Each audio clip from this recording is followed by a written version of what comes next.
Book of Matthew, chapter 22, continuing along on this children's Bible study, giving them one gospel. All right. So Jesus tells the parable of the wedding dinner. Okay, this is one of my favorite.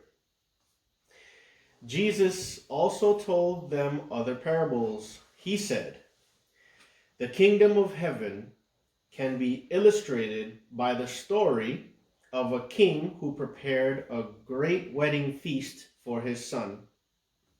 Okay? When the banquet was ready, he sent his servants to notify those who were invited. But they all refused to come. Okay? They all refused to come. So he sent other servants to tell them, "The feast has been prepared. The bulls and the fattened cattle have been killed and everything is ready. Come to the banquet." In other words, we have steaks, we have pork chops, we have chicken, we have everything. Come eat. Okay, that's what they're saying. Come to the banquet. But the guests the king had invited ignored them and went their own way. One to his farm, another to his business. Others seized his messengers, okay, and insulted them and killed them. The king was furious, and he sent out his army to destroy the murderers and burn their town. And he said to his servants, "The wedding feast is ready, and the guests I invited aren't worthy of the honor." Okay?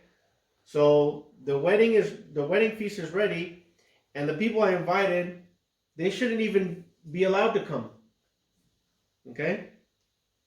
Now go out to the street corners and invite everyone you see.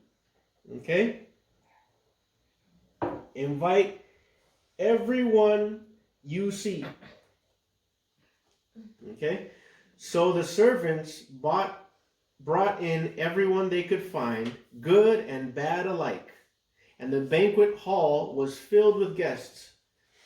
But when the king came in to meet the guests, he noticed a man who wasn't wearing the proper clothes for a wedding. "Friend," he asked, "how is it that you are here without wedding clothes?" But the man had no reply. Then the king said to his aides, "Bind his hands and feet and throw him into the outer darkness, where there will be weeping and gnashing of teeth." Remember that? Mm-hmm. "For many are called, but few are chosen." Okay? So again, this is God, and it says he had guests. These are the servants to notify those who were invited. Okay? And the wedding feast was for his son. Okay? And none of them wanted to come. They thought they had better things to do. They wanted to go do other stuff, and they didn't care about this wedding feast. And then again, they harmed his servants that went to go and just tell them the news. Okay? Mm-hmm. So then God started asking the servants to go invite everyone else. Okay, so this portrays a picture. The invited guests were the people from the old scriptures. Okay, like the Jews. Those were the people who were invited. Okay, but when they weren't seeing what he was trying to tell them, he then sent his servants to go out to the street corners and invite everyone you see. So then they started inviting everyone, regardless of who they were. Okay, and this is what the New Testament is about. This is what this book is about. The disciples. Okay, and not teaching, but reaching out to everyone, not just the people who were invited. So God wants everyone to come now. And he's giving them all the opportunity to come. Okay? But even when he did that, there were some people who came and they weren't grateful. So like the man that came and he didn't have his best clothes on and he didn't have basically his best intention, it wasn't as important to him. He said to his servants, bind this guy and throw him out. I invited him to my feast and he comes like this, throw him out. That's what he was saying. Okay? That makes sense? Yeah, it does to me. All right.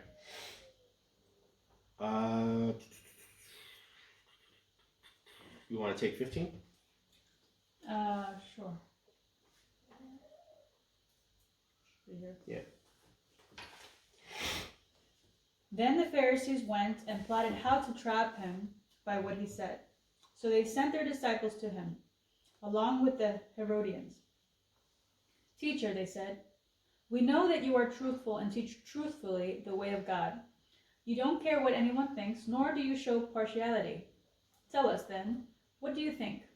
Is it lawful to pay taxes to Caesar or not? Perceiving their malicious intent, Jesus said, why are you testing me, hypocrites? Show me the coin used for the tax. They brought him a denarius. Whose image and inscription is this? He asked them. Caesar's, they said to him. Then he said to them, give then to Caesar the things that are Caesar's, and to God the things that are God. When they heard this, they were amazed, so they left him and went away. That same day, some Sadducees, who say there is no resurrection, came up to him and questioned him. Teacher, Moses said, if a man dies having no children, his brother is to marry his wife and raise up offspring for his brother. Now there were 7 brothers among us. The first got married and died. Having no offspring, he left his wife to his brother. The same thing happened to the second also, and the third, and so on, until all 7. Last of all, the woman died. In the resurrection, then, whose wife will she be of the 7? For they all had married her. Jesus answered them, you are mistaken because you don't know the scriptures or the power of God. For in the resurrection they neither marry nor are given in marriage, but are like angels in heaven. Now concerning the resurrection of the dead, haven't you read what was spoken to you by God? I am the God of Abraham and the God of Isaac and the God of Jacob. He is not the God of the dead, but of the living. And when the crowds heard this, they were astonished by his teaching. Okay. Any questions? So they're asking, okay, if a man or if a woman is married to 7 different men because all her husbands died. So her first husband died, okay, then she got married again, and then that husband died, right? Mm-hmm. And then so the question is, in heaven, who's her husband? If she had all those husbands, right? So that's why Jesus is saying that None of that matters. None of that matters. You're mistaken because you don't know the scriptures. Okay? For in the resurrection, they neither marry nor are given in marriage, but are like angels in heaven. Okay? So, marriage is more of a earthly thing that we do. But in heaven, people don't get married. Okay? And then secondly, he said, he is not the God of the dead, but of the living. So in heaven, everyone's alive. Mm-hmm. Make sense? Yeah. Okay. So they try to test God. They try to test him. I wanna go back real quick to the other part that you read, which was about the coin. Did you guys understand that part? Oh, about Caesar. About Caesar? So the Pharisees were trying to trap Jesus, and basically,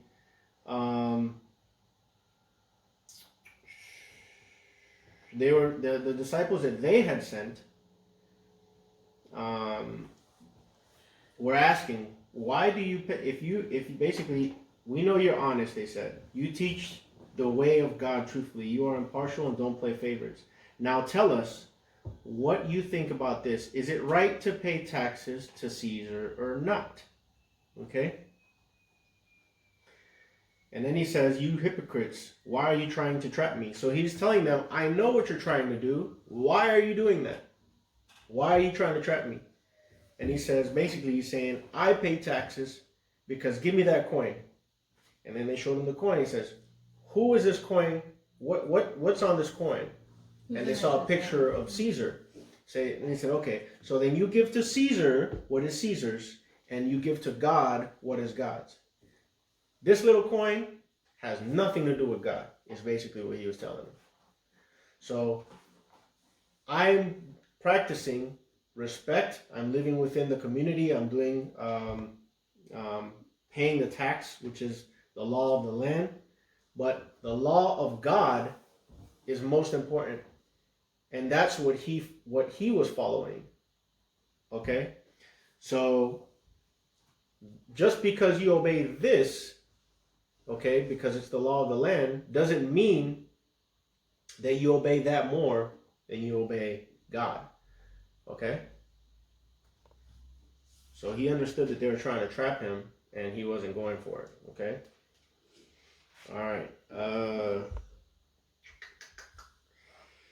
We are on what? 34? Yeah, 34. Okay. All right, that one. Hold on. Give me a second. Okay, go ahead and read 34, Lily. 34 through 40. When the Pharisees heard that he had silenced the Sadducees, they came together, and one of them, an expert in the law, asked a question to test him. "Teacher, which command in the law is the greatest?" He said to him, "Love the Lord your God with all your heart, with all your soul, and with all your mind. This is the greatest and most important command. The second is like it, love your neighbor as yourself. All the law and the prophets depend on these two commands." So, gave them two. Okay? The most important. It can be summarized in those two. Okay? Mhm. All right. Any questions on that? Are you even here? Are you here? Yeah. Are you sure? Yeah, but What were we just talking about? you were talking about the coin. Some type of coin. That was before. What were we just talking about now?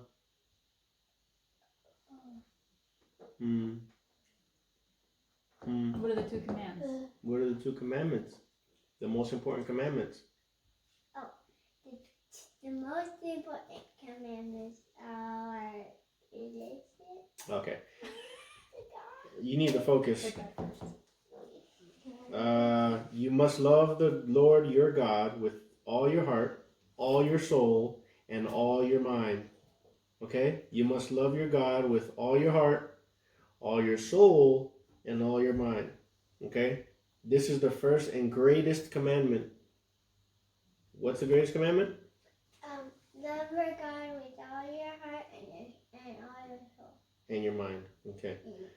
A second is equally important. Love your neighbor as yourself.